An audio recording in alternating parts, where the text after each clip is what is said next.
ਸਤਨਾਮ ਸ਼੍ਰੀ ਵਾਹਿਗੁਰੂ ਸਾਹਿਬ JIO. परम सन्मानियो गुरु रूप गुरु खालसा साध संगत जी, वाहिगुरु जी का खालसा वाहिगुरु जी की फतेह। गर्भंत नारी मदौन मतंग बलवंत बलात् कारण है। गुरु जी इस पावन शब्द विच समझा रहे हैं, हे हरि लाल, इन्हां चंचल औरतां तो बच के रहना चाहिए है, क्योंकि परमात्मा तो भुलियां होइयां ये औरतां मदौन मतंग यानी कि काम की मस्ती करके अपने शरीर का गर्भंत यानी कि हंकार करदियां हन अते बल वालियां पुरुषां नूं भी ये औरतां बलाई का कारण हन, भाव बल वालियां नूं भी छड्डदियां नहीं हन। ये औरतां मनुख दे बल का अंत करन वालियां हन। सो साध संगत जी, इस पावन तो उपर अज आपां चार रिखियां दियां साखियां सरवण करांगे। आओ बड़े प्रेम नाल यह साखियां सरवण करिए। एक समय महादीर्घ तपस्वी पराशर मुनि जी नदी तो पार होने वास्ते एक मलाह दे पास पुजे। नदी के कंढे ते पहुँच के बेड़ी विच बैठ के मलाह नूं आवाज़ां देण लग पए कि सानू छेती पार कर। उसे समय मलाह की लड़की अपने पिता का प्रशादा लैके पुज गई, जो बड़ी सोहनी ते नौजवान सी। हुण मलाह के सामने दो सवाल सन, एक तां रिखी नूं पार करना, दूसरा प्रशादे का सत्कार। जेकर रोटी खाण लग जाता है तां रिखी दे श्राप का डर है, क्योंकि उसके गुस्से का पारा वधदा जा रहा सी। जेकर रिखी नूं पार कराउंदा है तां अन्न की बेअदबी का डर है। कुछ समा सोचण तो मगरों एक जुगती सुझण ते अपनी लड़की नूं कहा, बच्ची जा रिखी नूं पार कर आ। पिता का बचन मन के लड़की रिखी दे पास पहुंची, बेड़ी का संगल खोल के बेड़ी नदी विच ठेल दिती। जिस वेले रिखी का इस लड़की की जवानी ते सुंदर स्वरूप ते ध्यान पिया तां इसका मन काबू ना रह सकिया। तद रिखी ने अपने मन की मंद वासना प्रगट की। उस वेले लड़की ने अपने बचाव वास्ते कहा, रिखी जी आप बड़े सियाणे समझदार हो, तुहानूं पता ही है दिन का समा है, सूरज भगवान सामने है ते जल देवता देखदा है। पिता जी भी कोई दूर नहीं हैं, फिर मैं कुआरी हाँ। मच्छी दे पेटों जन्म होने करके मेरे विचों बदबू आ रही है, तुहाडे मन की भावना किवें पूरी हो सकती है। समर्थ रिखी ने कहा, तू किसी प्रकार की चिंता ना कर, मैं इन्हां सारियां गल्लां दा आपे ही इंतजाम कर लवांगा अते तेरा कुआरापन भी इसे तरह कायम रहेगा, क्योंकि मेरी बिंद निष्फल नहीं जाएगी। इउं कह के जल की चूली लैके आकाश वाल सुट्टी, जिसते सारे धुंध ही धुंध हो गई अते कहा, अज तो तेरे शरीर विचों एक जोजन तक खुशबू आया करेगी। अज तो तेरा नाम जोजन गंधारी हो गया है। जल, सूरज, मलाह ते होर आसे पासे दीयां चीज़ां धुंध नाल दिसणों अलोप कर दित्तियां। अपनी नीच वासना पूरी करके जदों बेड़ी विचों उतरिया तां उसे समय ही पराशर दे संजोग तो व्यास भगवान का जन्म हो गया अते 12 साल दे बण तूंबी ते आसन चुक अपने पिता पराशर दे मगर तुर पए। जिहड़े मशहूर विद्वान 18 पुराणों के करता महात्मा होए हैं, देखो इहो जहे समर्थ पुरुष भी काम नूं ना रोक सके। सो साध संगत जी, इसे प्रकार एक दूसरी साखी विच ਸਿੰਘੀ रिखी हरनी दे पेट तो पैदा होया सी। यह विभांडव रिखी का पुत्र सी। जद दी होश संभाली सी तदों दा ही यह तप कर रहा सी। यह शहर विच कदे नहीं सी आया, जंगल विच ही रह के समाधि लगाई रखता सी। भुख वेले जंगल चों फल चुन के खा लैंदा सी। एक बार लोमपात राजे दे नगर विच काल पै गया। सारे लोग भुख दे दुख नाल मरन लग पए। एक एक दाणे नूं तरसदे हन पर मिलदा नहीं है। ਅਜਿਹਾ ਸਮਾਂ ਦੇਖ ਕੇ ਰਾਜੇ ਲੋਮਪਾਦ ਦੇ ਚਿੱਤ ਨੂੰ ਬੜਾ ਦੁੱਖ ਹੋਇਆ ਤੇ ਬੜੇ ਬੜੇ ਸਿਆਣੇ ਜੋਸ਼ੀਆਂ ਨੂੰ ਬੁਲਾ ਕੇ ਪੁੱਛਿਆ, ਮੈਂ ਅਜਿਹਾ ਕਿਹੜਾ ਪਾਪ ਕੀਤਾ ਹੈ ਜਿਸ ਕਰਕੇ ਮੇਰੀ ਪ੍ਰਜਾ ਦੁਖੀ ਹੋ ਰਹੀ ਹੈ। ਜੋਤਸ਼ੀਆਂ ਨੇ ਜੋਤਿਸ਼ ਲਗਾ ਕੇ ਕਿਹਾ, ਹੇ ਰਾਜਨ, ਆਪ ਜੀ ਨੇ ਤਾਂ ਕੋਈ ਪਾਪ ਨਹੀਂ ਕੀਤਾ, ਪਰ ਇੱਕ ਇਹੋ ਕਾਰਨ ਹੈ ਕਿ ਆਪ ਜੀ ਦੇ ਸ਼ਹਿਰ ਤੋਂ ਬਾਹਰ-ਬਾਹਰ ਜੰਗਲ ਵਿੱਚ ਇੱਕ ਸਿੰਘੀ ਨਾਮੀ ਰਿਖੀ ਬੈਠਾ ਤਪ ਕਰ ਰਿਹਾ ਹੈ। ਉਹ ਤੇਰੀ ਨਗਰੀ ਵਿੱਚ ਬਿਲਕੁਲ ਨਹੀਂ ਆਇਆ। ਜੇਕਰ ਕਿਸੇ ਤਰ੍ਹਾਂ ਉਸਦੇ ਚਰਨ ਪੈ ਜਾਣ ਤਾਂ ਇਹ ਕਾਲ ਦੂਰ ਹੋ ਸਕਦਾ ਹੈ। ਇਹ ਗੱਲ ਸੁਣ ਕੇ ਰਾਜੇ ਨੇ ਉਸ ਨੂੰ ਬੁਲਾਉਣ ਵਾਸਤੇ ਕਈ ਵਾਰੀ ਵਜ਼ੀਰ ਆਦਿਕਾਂ ਨੂੰ ਭੇਜਿਆ, ਬਲਕਿ ਆਪਣੇ ਪੁੱਤਰ ਨੂੰ ਵੀ ਭੇਜਿਆ।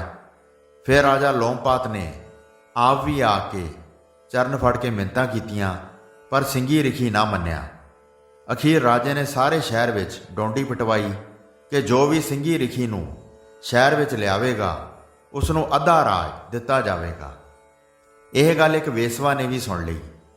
ਵੇਸਵਾ ਨੇ ਆ ਕੇ ਰਾਜੇ ਨੂੰ ਕਿਹਾ, ਜੇ ਆਪ ਜੀ ਮੈਨੂੰ ਆਗਿਆ ਦਿਓ ਤਾਂ ਮੈਂ ਉਸ ਨੂੰ ਲਿਆਉਂਦੀ ਹਾਂ। ਰਾਜੇ ਨੇ ਕਿਹਾ, ਬੜੀ ਚੰਗੀ ਗੱਲ ਹੈ, ਜੇ ਤੂੰ ਲੈ ਕੇ ਆਵੇਂ ਮੈਂ ਤੈਨੂੰ ਬੜਾ ਧਨ ਦਿਆਂਗਾ। ਰਾਜੇ ਦੀ ਆਗਿਆ ਲੈ ਕੇ ਵੇਸਵਾ ਜਿੱਥੇ ਸਿੰਘੀ ਰਿਖੀ ਤਪ ਕਰਦਾ ਸੀ ਉੱਥੇ ਪਹੁੰਚ ਗਈ। ਕਈ ਦਿਨ ਲੁਕ ਕੇ ਰਹੀ ਅਤੇ ਉਸਦੇ ਵਤੀਰੇ ਨੂੰ ਵੇਖਦੀ ਰਹੀ।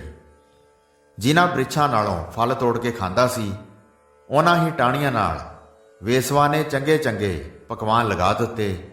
ਜਿਸ ਵੇਲੇ ਸਮੇਂ ਅਨੁਸਾਰ ਆ ਕੇ ਰਿਖੀ ਨੇ ਉਹ ਪਕਵਾਨ ਖਾਧੇ ਤਾਂ ਮਨ ਵਿੱਚ ਬੜੀ ਖੁਸ਼ੀ ਹੋਈ ਤੇ ਆਖਦਾ ਹੈ, ਇਹ ਫਲ ਪਰਮਾਤਮਾ ਨੇ ਕਿੱਥੋਂ ਪੈਦਾ ਕੀਤੇ ਹਨ, ਮੈਂ ਅੱਜ ਤੱਕ ਅੱਖਾਂ ਨਾਲ ਵੇਖੇ ਨਹੀਂ। ਵੇਸਵਾ ਨੂੰ ਵੇਖ ਕੇ ਸਿੰਘੀ ਰਿਖੀ ਵਿਚਾਰਦਾ ਹੈ, ਇਹ ਕੋਈ ਦੇਵਤਾ ਹੈ ਜਾਂ ਕੋਈ ਰਿਖੀ ਮੁਨੀ ਜਿਸ ਨੇ ਇੱਥੇ ਆ ਕੇ ਦਰਸ਼ਨ ਦਿੱਤੇ ਹਨ।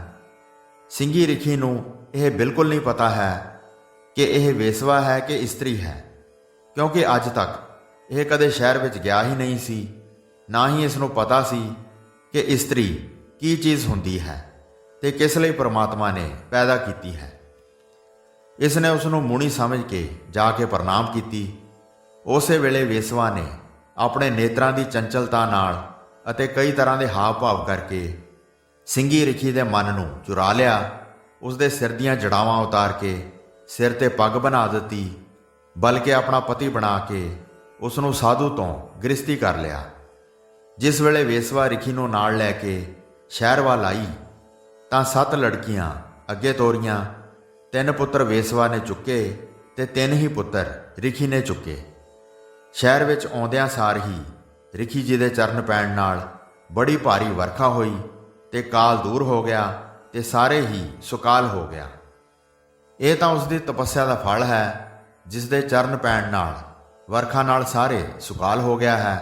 ਪਰ ਸਾਰੀ ਜ਼ਿੰਦਗੀ ਵਿੱਚ ਜੋ ਕਦੇ ਸ਼ਹਿਰ ਵਿੱਚ ਆਏ ਹੀ ਨਹੀਂ ਅਤੇ ਨਾ ਹੀ ਜਿਸ ਨੂੰ ਇਹ ਪਤਾ ਸੀ ਕਿ ਪਰਮਾਤਮਾ ਨੇ ਇਸਤਰੀ ਕਿਸ ਲਈ ਪੈਦਾ ਕੀਤੀ ਹੈ, ਅੱਜ ਉਸ ਰਿਖੀ ਨੇ ਵੀ ਇਸਤਰੀ ਦੇ ਵਸੀਕਾਰ ਹੋ ਕੇ 13 ਧੀਆਂ ਪੁੱਤਰ ਪੈਦਾ ਕਰ ਲਏ। ਸੋ ਇਸੇ ਤਰ੍ਹਾਂ ਇੱਕ ਤੀਸਰੀ ਸਾਖੀ ਵਿੱਚ ਬਿਆਸ ਜੀ ਦਾ ਇੱਕ ਚੇਲਾ ਜੈਮਣੀ ਨਾਮ ਦਾ ਬੜਾ ਵਿਦਵਾਨ ਤੇ ਗਿਆਨਵਾਨ ਸੀ। ਉਸਨੇ ਆਪਣੇ ਗ੍ਰੰਥ ਵਿੱਚ ਲਿਖਿਆ ਹੈ ਕਿ ਗਿਆਨਵਾਨ ਨੂੰ ਵਿਸ਼ੇ ਪੋ ਨਹੀਂ ਸਕਦੇ। ਪ੍ਰਾਰਬਧ ਕਰਮ ਕਰਕੇ ਇੰਦਰੀਆਂ ਨਾਲ ਵਿਸ਼ੇ ਭੋਗੇ, ਮਨ ਨਿਰਲੇਪ ਰਹੇ ਤਾਂ ਉਸ ਦਾ ਕੁਝ ਵਿਗਾੜ ਨਹੀਂ ਕਰ ਸਕਦੇ। ਬਿਆਸ ਜੀ ਨੇ ਪ੍ਰਕਰਨ ਪੜ੍ਹ ਕੇ ਕਿਹਾ ਕਿ ਹੇ ਜੈਮਣੀ, ਤੂੰ ਇਹ ਠੀਕ ਨਹੀਂ ਲਿਖਿਆ, ਕਿਉਂਕਿ ਵਿਸ਼ੇ ਬੜੇ ਹੀ ਪ੍ਰਬਲ ਹਨ, ਗਿਆਨ ਨੂੰ ਸਥਿਰ ਨਹੀਂ ਰਹਿਣ ਦਿੰਦੇ। ਜੈਮਣੀ ਰਿਖੀ ਨੇ ਜ਼ਿੱਦ ਕੀਤੀ ਕਿ ਮਹਾਰਾਜ, ਮੈਂ ਜੋ ਕੁਝ ਲਿਖਿਆ ਹੈ ਉਹ ਠੀਕ ਲਿਖਿਆ ਹੈ। ਤਾਂ ਬਿਆਸ ਜੀ ਚੁੱਪ ਕਰ ਗਏ, ਪਰ ਇਸ ਨੂੰ ਸਮਝਾਉਣ ਵਾਸਤੇ ਕਈ ਮਹੀਨਿਆਂ ਤੋਂ ਮਗਰੋਂ ਸ਼ਾਮ ਦੇ ਟਾਈਮ ਚੰਗੇ ਚੰਗੇ ਗਹਿਣੇ ਤੇ ਕੱਪੜੇ ਪਾ ਕੇ ਇੱਕ ਸੁੰਦਰ ਲੜਕੀ ਦਾ ਰੂਪ ਧਾਰ ਕੇ ਜੰਗਲ ਵਿੱਚ ਜਿੱਥੇ ਇਸ ਦੀ ਕੁਟੀਆ ਸੀ ਉਸ ਜਗ੍ਹਾ ਆ ਗਏ ਅਤੇ ਉੱਚੀ ਉੱਚੀ ਰੋਣ ਲੱਗ ਪਏ। ਜੈਮਨੀ ਜੀ ਕਹਿਣ ਲੱਗੇ, ਅਰੀ ਤੂੰ ਕੌਣ ਹੈ? ਤਾਂ ਉਸਨੇ ਕਿਹਾ, ਮੁਨੀ ਜੀ, ਮੈਂ ਅਬਲਾ ਹਾਂ, ਮੇਰੇ ਤੇ ਤਰਸ ਕਰੋ। ਮੇਰੇ ਪਤੀ ਨੂੰ ਜਦੋਂ ਮੇਰਾ ਮੁਕਲਾਵਾ ਲਈ ਆਉਂਦਾ ਸੀ ਇਸੇ ਜੰਗਲ ਵਿੱਚ ਚੋਰਾਂ ਨੇ ਲੁੱਟ ਲਿਆ ਹੈ। ਮੈਂ ਭੱਜ ਕੇ ਬਚੀ ਹਾਂ, ਉਸ ਦਾ ਪਤਾ ਨਹੀਂ ਕਿੱਥੇ ਹੈ। ਇੰਜ ਕਹਿ ਕੇ ਫੁੱਟ ਫੁੱਟ ਕੇ ਰੋ ਪਈ। ਮੁਨੀ ਨੂੰ ਤਰਸ ਆ ਗਿਆ ਤੇ ਉਸਨੇ ਕਿਹਾ, ਚੰਗਾ ਤੂੰ ਇਸ ਕੁਟੀਆ ਵਿੱਚ ਅੰਦਰੋਂ ਕੁੰਡਾ ਮਾਰ ਕੇ ਆਰਾਮ ਕਰ ਲੈ। ਮੈਂ ਬਾਹਰ ਬ੍ਰਿਛ ਹੇਠਾਂ ਅੱਜ ਦੀ ਰਾਤ ਬਤੀਤ ਕਰ ਲੈਂਦਾ ਹਾਂ। ਕੱਲ ਨੂੰ ਤੈਨੂੰ ਸ਼ਹਿਰ ਛੱਡ ਆਵਾਂਗਾ, ਪਰ ਰਾਤ ਨੂੰ ਤੂੰ ਬੂਹਾ ਨਾ ਖੋਲੀ, ਚਾਹੇ ਕੋਈ ਵੀ ਆਵਾਜ਼ਾਂ ਮਾਰੇ। ਉਸਨੇ 7 ਬਚਨ ਕਹਿ ਕੇ ਅੰਦਰੋਂ ਬੂਹਾ ਮਾਰ ਲਿਆ। ਜਦ ਅੱਧੀ ਰਾਤ ਹੋਈ ਤਾਂ 14 ਵਿਦਿਆ ਦੇ ਨਿਧਾਨ ਬਿਆਸ ਜੀ ਨੇ ਮਿੱਠੀ ਸੁਰ ਨਾਲ ਕਾਮ ਪੈਦਾ ਕਰਨ ਵਾਲਾ ਗੀਤ ਰਾਗ ਵਿੱਚ ਗਾਇਨ ਕੀਤਾ। ਬਾਹਰ ਬੈਠੇ ਜੈਮਨੀ ਦਾ ਮਨ ਥਿਰ ਨਾ ਰਿਹਾ। ਹੌਲੀ ਹੌਲੀ ਕੁਟੀਆ ਦੇ ਨੇੜੇ ਪੁੱਜਾ ਤੇ ਆਵਾਜ਼ ਦਿੱਤੀ, ਬੂਹਾ ਖੋਲ। ਅੰਦਰੋਂ ਕਿਹਾ, ਤੂੰ ਕੌਣ ਹੈ? ਰਿਸ਼ੀ ਦਾ ਹੁਕਮ ਹੈ, ਬੂਹਾ ਨਹੀਂ ਖੁੱਲੇਗਾ। ਉਸਨੇ ਕਿਹਾ, ਮੈਂ ਰਿਸ਼ੀ ਹੀ ਹਾਂ। ਤਾਂ ਇਸਤਰੀ ਦੇ ਰੂਪ ਵਿੱਚ ਬਿਆਸ ਜੀ ਬੋਲੇ, ਹੇ ਰਿਸ਼ੀ, ਇਹ ਵਾਰਤਾ ਠੀਕ ਨਹੀਂ, ਕਿਉਂਕਿ ਮੈਂ ਇਸਤਰੀ ਹਾਂ, ਤੁਸੀਂ ਪੁਰਸ਼ ਹੋ। ਦੋਨਾਂ ਦਾ ਇੱਕੇ ਕੁਟੀਆ ਵਿੱਚ ਰਹਿਣਾ ਠੀਕ ਨਹੀਂ। ਜੈਮਣੀ ਨੇ ਕਿਹਾ, ਕੁਟੀਆਂ ਤਾਂ ਮੇਰੀ ਹੈ, ਤੂੰ ਮਾਲਕ ਬਣ ਬੈਠੀ ਹੈ, ਛੇਤੀ ਬੂਹਾ ਖੋਲ। ਤਾਂ ਬਿਆਸ ਜੀ ਬੋਲੇ, ਮਾਇਆ ਤੇ ਧਰਤੀ ਦਾ ਮਾਲਕ ਕੋਈ ਵੀ ਨਹੀਂ।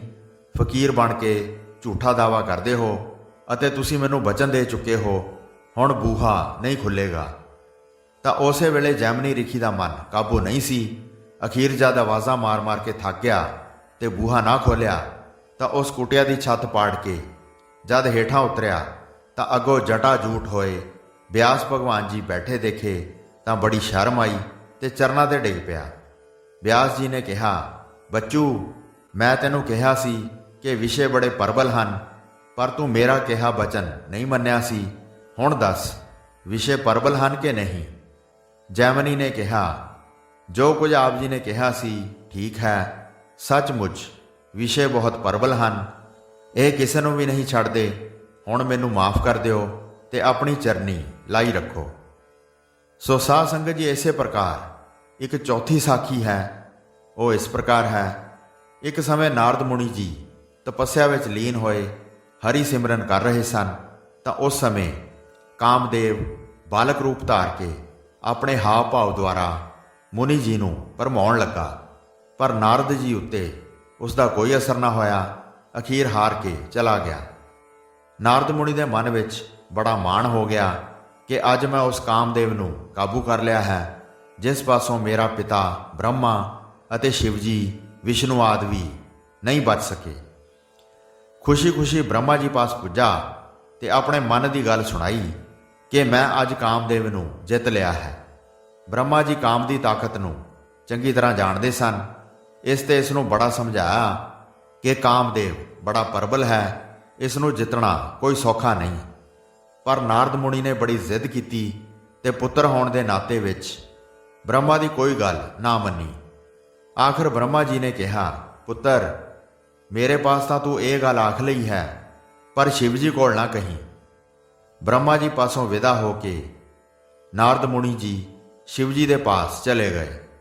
ਉਹਨਾਂ ਨੇ ਵੀ ਮੁਨੀ ਦਾ ਸਵਾਗਤ ਕੀਤਾ, ਪਰ ਇਸ ਨੇ ਮਾਣ ਨਾਲ ਕਹਿ ਹੀ ਦਿੱਤਾ ਕਿ ਅੱਜ ਮੈਂ ਕਾਮਦੇਵ ਨੂੰ ਜਿੱਤ ਲਿਆ ਹੈ। ਭਾਵੇਂ ਸ਼ਿਵ ਜੀ ਨੂੰ ਵੀ ਮੋਹਣੀ ਅਵਤਾਰ ਦੇਖਣ ਸਮੇਂ ਕਾਮਦੇਵ ਦੀ ਤਾਕਤ ਦਾ ਚੰਗੀ ਤਰ੍ਹਾਂ ਪਤਾ ਸੀ, ਪਰ ਇਸ ਦਾ ਮਾਣ ਰੱਖਣ ਵਾਸਤੇ ਬੜੀ ਪ੍ਰਸ਼ੰਸਾ ਕੀਤੀ ਅਤੇ ਨਾਲ ਇਹ ਵੀ ਕਹਿ ਦਿੱਤਾ ਕਿ ਇਹ ਗੱਲ ਵਿਸ਼ਨੂੰ ਜੀ ਪਾਸ ਨਾ ਆਖੀ। ਪਰ ਨਾਰਦ ਮੁਨੀ ਇਸੇ ਮਾਣ ਵਿੱਚ ਵਿਸ਼ਨੂੰ ਜੀ ਦੇ ਪਾਸ ਚਲੇ ਗਏ। ਅੱਗੋਂ ਵਿਸ਼ਨੂੰ ਜੀ ਨੇ ਕਿਹਾ, ਆਈਏ ਮੁਨੀ ਮਹਾਰਾਜ ਜੀ, ਕੀ ਸਮਾਚਾਰ ਹੈ? ਅੱਜ ਕਿਵੇਂ ਦਰਸ਼ਨ ਹੋਏ? ਨਾਰਦ ਮੁਨੀ ਜੀ ਨੇ ਕਿਹਾ, ਮਹਾਰਾਜ, ਜਿਸ ਕਾਮਦੇਵ ਨੇ ਬੜਿਆਂ ਨੂੰ ਆਪਣੇ ਵਸ ਵਿੱਚ ਕੀਤਾ ਹੋਇਆ ਹੈ, ਉਸ ਕਾਮਦੇਵ ਨੂੰ ਅੱਜ ਮੈਂ ਜਿੱਤ ਆਇਆ ਹਾਂ। ਅੱਗੋਂ ਵਿਸ਼ਨੂੰ ਜੀ ਨੇ ਹੱਸ ਕੇ ਕਿਹਾ ਕਿ ਜੇ ਤੁਹਾਡੇ ਵਰਗੇ ਮੁਨੀ ਰਾਜ ਕਾਮਦੇਵ ਨੂੰ ਨਾ ਜਿੱਤ ਸਕਣ ਤਾਂ ਹੋਰ ਕਿਸ ਨੇ ਜਿੱਤਣਾ ਹੈ। ਕਾਫੀ ਪ੍ਰਸ਼ੰਸਾ ਕਰਕੇ ਇਸ ਨੂੰ ਹੋਰ ਵੀ ਫੁਲਾ ਦਿੱਤਾ। ਨਾਰਦ ਜੀ ਵਿਸ਼ਨੂੰ ਜੀ ਪਾਸੋਂ ਵਿਦਾ ਹੋ ਕੇ ਅੱਗੇ ਚਲੇ ਗਏ। ਭਗਵਾਨ ਵਿਸ਼ਨੂੰ ਜੀ ਨੇ ਆਪਣੀ ਮਾਇਆ ਨਾਲ ਇੱਕ ਇਹੋ ਜਿਹੀ ਸੁੰਦਰ ਨਗਰੀ ਰਚੀ ਜਿਸ ਅੱਗੇ ਦੇਵਪੁਰੀ, ਵਿਸ਼ਨਪੁਰੀ ਤੇ ਬੈਕੁੰਠ ਲੋਕ ਵੀ ਤੁੱਛ ਲੱਗਦੇ ਸਨ। ਨਾਰਦ ਜੀ ਉਸ ਦੀ ਸੁੰਦਰਤਾ ਤੇ ਮੋਹਿਤ ਹੋ ਕੇ ਅੰਦਰ ਚਲੇ ਗਏ। ਚੌੜੇ ਬਾਜ਼ਾਰ, ਸੋਹਣੀਆਂ ਸੜਕਾਂ, ਸੁੰਦਰ ਬਗੀਚੇ ਦੇਖਦੇ ਦੇਖਦੇ ਰਾਜ ਭਵਨ ਪੁੱਜ ਗਏ।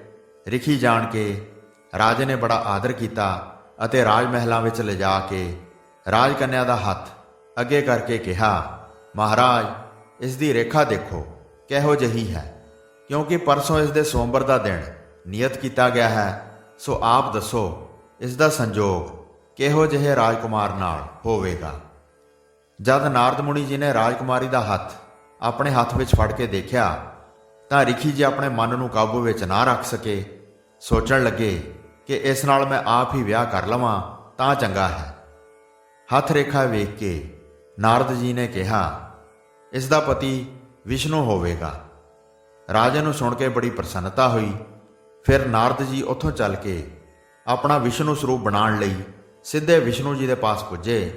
ਆ ਕੇ ਵਿਸ਼ਨੂੰ ਜੀ ਤੋਂ ਹਰ ਰੂਪ ਮੰਗਿਆ ਕਿ ਹੁਣ ਮੈਨੂੰ ਹਰ ਰੂਪ ਮਿਲਣਾ ਚਾਹੀਦਾ ਹੈ। ਉਸ ਵੇਲੇ ਵਿਸ਼ਨੂੰ ਜੀ ਨੇ ਆਪਣਾ ਵਿਸ਼ਨੂੰ ਸਰੂਪ ਤਾਂ ਨਾ ਦਿੱਤਾ, ਪਰ ਉਸ ਦਾ ਬਾਂਦਰਾਂ ਵਰਗਾ ਮੂੰਹ ਬਣਾ ਦਿੱਤਾ ਤੇ ਆਖਿਆ, ਜਾ ਤੈਨੂੰ ਹਰ ਰੂਪ ਦੇ ਦਿੱਤਾ। ਅਸਲ ਗੱਲ ਦਾ ਨਾਰਦ ਨੂੰ ਕੋਈ ਪਤਾ ਨਾ ਲੱਗਾ ਤੇ ਬੜੀ ਖੁਸ਼ੀ ਉਸੇ ਨਗਰ ਵਿੱਚ ਆ ਪਹੁੰਚਿਆ। ਨਿਯਤ ਕੀਤੇ ਦਿਨ ਤੇ ਰਾਜਪੁੱਤਰੀ ਦੇ ਸਵੰਬਰ ਵਿੱਚ ਪੁੱਜ ਕੇ ਸਭ ਤੋਂ ਅੱਗੇ ਲੰਘ ਕੇ ਰਾਜਕੁਮਾਰਾਂ ਦੀ ਲਾਈਨ ਵਿੱਚ ਜਾ ਬੈਠਾ। ਇਧਰੋਂ ਰਾਜਕਨਿਆ ਵੀ ਹੱਥ ਵਿੱਚ ਜੈਮਾਲਾ ਫੜ ਸਖੀਆਂ ਸਮੇਤ ਸਵੰਬਰ ਦੇ ਪੰਡਾਲ ਵਿੱਚ ਪੁੱਜ ਗਈ। ਉਹ ਜਿੱਧਰ ਵੀ ਜਾਂਦੀ ਨਾਰਦ ਮੁਨੀ ਅੱਗੇ ਹੋ ਕੇ ਆਪਣਾ ਸਿਰ ਅਗਾਂਹ ਨੂੰ ਕਰਦਾ ਕਿ ਇਹ ਰਾਜ ਲੜਕੀ ਹੈ, ਜੈਮਾਲਾ ਮੇਰੇ ਗਲ ਵਿੱਚ ਪਾ ਦੇਵੇ, ਪਰ ਉਹ ਨਫ਼ਰਤ ਨਾਲ ਅੱਗੇ ਲੰਘ ਜਾਂਦੀ ਹੈ। ਇਸ ਦੀ ਹਰਕਤ ਤੇ ਰਾਜਕੁਮਾਰ ਹੱਸਦੇ ਹਨ। ਨਾਰਦ ਮੁਨੀ ਸ਼ਰਮਿੰਦਾ ਹੁੰਦਾ ਹੈ, ਪਰ ਇਸ ਨੂੰ ਪੂਰਨ ਵਿਸ਼ਵਾਸ ਸੀ ਕਿ ਮੈਂ ਵਿਸ਼ਨੂੰ ਜੀ ਪਾਸੋਂ ਹਰ ਰੂਪ ਲੈ ਕੇ ਆਇਆ ਹਾਂ। ਰਾਜਕਨਿਆ ਜ਼ਰੂਰ ਹੀ ਮੈਨੂੰ ਵਰੇਗੀ, ਪਰ ਇਸ ਦੀ ਇੱਛਾ ਪੂਰੀ ਨਾ ਹੋਈ। ਅਖੀਰ ਨੂੰ ਦੋ ਰਾਜਕੁਮਾਰ ਹੱਸ ਕੇ ਕਹਿਣ ਲੱਗੇ, ਪਹਿਲੇ ਤੂੰ ਆਪਣੀ ਸ਼ਕਲ ਤਾਂ ਦੇਖ, ਫਿਰ ਜੈਮਾਲਾ ਪਾਉਣ ਲਈ ਸਿਰ ਅੱਗੇ ਕਰੀ। ਜਦ ਨਾਰਦ ਜੀ ਨੇ ਨਦੀ ਤੇ ਜਾ ਕੇ ਆਪਣਾ ਮੂੰਹ ਪਾਣੀ ਵਿੱਚ ਦੇਖਿਆ ਤਾਂ ਬਾਂਦਰ ਦੀ ਸ਼ਕਲ ਵੇਖ ਕੇ ਇਤਨਾ ਕ੍ਰੋਧਿਤ ਹੋ ਗਿਆ ਕਿ ਇਹ ਦੋਨੋਂ ਰਾਜਕੁਮਾਰ ਦੌੜ ਗਏ। ਉਸ ਵੇਲੇ ਨਾਰਦ ਨੇ ਕਿਹਾ, ਜਾਓ ਤੁਸੀਂ ਦੋਵੇਂ ਬਾਂਦਰ ਤੇ ਲੰਗੂਰ ਬਣੋ। ਨਾਰਦ ਦੇ ਸ਼ਰਾਪ ਕਰਕੇ ਉਹ ਦੋਨੋਂ ਨਲ ਤੇ ਨੀਲ ਬਣੇ। ਫਿਰ ਵਿਸ਼ਨੂੰ ਜੀ ਪਾਸ ਜਾ ਕੇ ਨਾਰਦ ਨੇ ਬਹੁਤ ਗੁੱਸੇ ਨਾਲ ਸ਼ਰਾਪ ਦਿੱਤਾ ਕਿ ਮੈਂ ਤੇਰੇ ਪਾਸੋਂ ਵਿਸ਼ਨੂੰ ਦਾ ਸਰੂਪ ਮੰਗਿਆ ਸੀ, ਪਰ ਤੂੰ ਬਾਂਦਰ ਦਾ ਦਿੱਤਾ ਹੈ। ਜਾਂ ਤੂੰ ਵੀ ਬਾਂਦਰਾਂ ਕਰਕੇ ਸੇਵਨਯੋਗ ਹੋਵੇਂਗਾ, ਅਤੇ ਜਿਵੇਂ ਤੂੰ ਮੈਨੂੰ ਰਾਜਕੁਮਾਰੀ ਦਾ ਵਿਯੋਗ ਦੇ ਕੇ ਤੜਫਾਇਆ ਹੈ, ਤੂੰ ਵੀ ਆਪਣੀ ਔਰਤ ਦੇ ਵਿਯੋਗ ਕਰਕੇ ਤੜਫੇਂਗਾ। ਸੋ ਸਾਧ ਸੰਗਤ ਜੀ, ਇਸ ਤਰ੍ਹਾਂ ਨਾਰਦ ਵਰਗੇ ਤਿਆਗੀ ਤੇ ਵਿਰਕਤ ਵੀ ਕਾਮਦੇਵ ਨੇ ਆਪਣੇ ਵਸ ਵਿੱਚ ਕਰ ਲਏ ਹਨ। ਚਰਨ ਕਮਲ ਨਹਿ ਭਜੰਤ ਤ੍ਰਿਣ ਸਮਾਨ ਤ੍ਰਿਗ ਜਨਮਨੈ। ਇਹ ਇਸਤਰੀਆਂ ਕੱਖਾਂ ਦੇ ਸਮਾਨ ਤੁੱਛ ਹਨ, ਪਰ ਆਪਣੇ ਸੁੰਦਰ ਸਰੂਪ ਵਿੱਚ ਮਸਤ ਹੋ ਕੇ ਪ੍ਰਭੂ ਦੇ ਚਰਨ ਕਮਲਾਂ ਨੂੰ ਨਹੀਂ ਭਜਦੀਆਂ। ਇਸ ਵਾਸਤੇ ਇਹਨਾਂ ਦੇ ਮਨੁੱਖ ਜਨਮ ਨੂੰ ਤ੍ਰਿਕਾਰ ਹੈ। ਗਰਭੰਤ ਨਾਰੀ ਮਦੋਨ ਮਤੰਗ ਬਲਵੰਤ ਬਲਾਤ ਕਾਰਨ ਹੈ। ਇਹ ਜੀਵ ਆਪਣੀਆਂ ਸੁੰਦਰ ਔਰਤਾਂ ਦਾ ਹੰਕਾਰ ਕਰ ਰਹੇ ਹਨ ਅਤੇ ਇਸ ਤਰ੍ਹਾਂ ਕਹਿੰਦੇ ਹਨ ਕਿ ਅਸੀਂ ਔਰਤਾਂ ਨੂੰ ਵਸ ਕੀਤਾ ਹੋਇਆ ਹੈ ਤੇ ਕਾਮ ਵਿੱਚ ਮਸਤ ਹੋ ਰਹੇ ਹਨ, ਤੇ ਬੜੇ ਬਲ ਵਾਲੇ ਹੋ ਕੇ ਜ਼ਬਰਦਸਤੀ ਗਰੀਬ ਲੋਕਾਂ ਨੂੰ ਬੇਨਿਆਦੀ ਦੁੱਖ ਦੇ ਕੇ ਅਨਾਥਾਂ ਮਜ਼ਲੂਮਾਂ ਵਾਸਤੇ ਬਲਾਈਆਂ ਦਾ ਕਾਰਨ ਬਣ ਰਹੇ ਹਨ। ਚਰਨ ਕਮਲ ਨਹਿ ਭਜੰਤ ਤ੍ਰਿਣ ਸਮਾਨ ਤ੍ਰਿਗ ਜਨਮਨਹਿ। ਜੋ ਐਸੇ ਹੰਕਾਰੀ ਪੁਰਸ਼ ਤ੍ਰਿਣ ਸਮਾਨ ਤੁੱਛ ਹਨ, ਉਹ ਪ੍ਰਭੂ ਦੇ ਚਰਨ ਕਮਲਾਂ ਨੂੰ ਭਜਦੇ ਨਹੀਂ ਹਨ। ਇਸ ਵਾਸਤੇ ਉਹਨਾਂ ਦੇ ਮਨੁੱਖ ਜਨਮ ਨੂੰ ਤ੍ਰਿਗਕਾਰ ਹੈ। ਹੋਈਆਂ ਭੁੱਲਾਂ ਚੁੱਕਾਂ ਦੀ ਖਿਮਾ ਬਖਸ਼ਣੀ ਜੀ। ਦਾਸ ਨੂੰ ਆਗਿਆ ਦਿਓ। ਵਾਹਿਗੁਰੂ ਜੀ ਕਾ ਖਾਲਸਾ, ਵਾਹਿਗੁਰੂ ਜੀ ਕੀ ਫਤਿਹ।